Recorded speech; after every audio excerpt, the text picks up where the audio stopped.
হিন্দুত্ববাদ আর সেকুলারিজমের গডফাদার ছিলেন এই বঙ্কিমচন্দ্র চট্টোপাধ্যায়।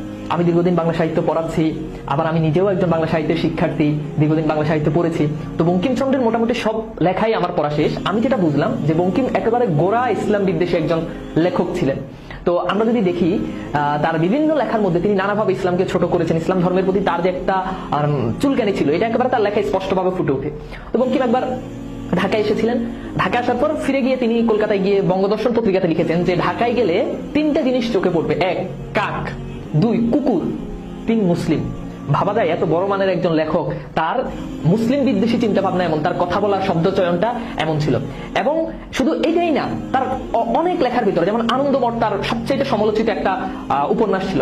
আনন্দমঠের মধ্যে বঙ্কিমচন্দ্র চট্টোপাধ্যায় মসজিদ ভেঙে মন্দির প্রতিষ্ঠার জন্য তিনি আহ্বান করেছেন, তার একান্ত ইচ্ছা তিনি সেই আনন্দমঠের মধ্যে প্রত্যাশা করেছেন। এছাড়াও আনন্দমঠ উপন্যাসের ভিতর মুসলিমদেরকে অনেকভাবে গালি দেওয়া হয়েছে, নেড়ে গালি দেওয়া হয়েছে, অসভ্য বর্বর অনেক ধরনের গালিগালাজ এই মুসলমানদেরকে করা হয়েছে তার আনন্দমঠ উপন্যাসের মধ্যে।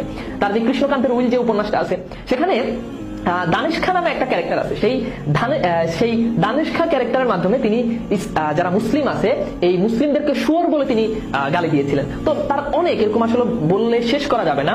এই বঙ্কিমের ইসলাম বিদ্বেষী যে চিন্তা ভাবনা তার লেখার মধ্যে খুবই স্পষ্টভাবে ফুটে ওঠে। একেবারে সেকুলারিজমের গডফাদার ছিলেন এই বঙ্কিমচন্দ্র চট্টোপাধ্যায়।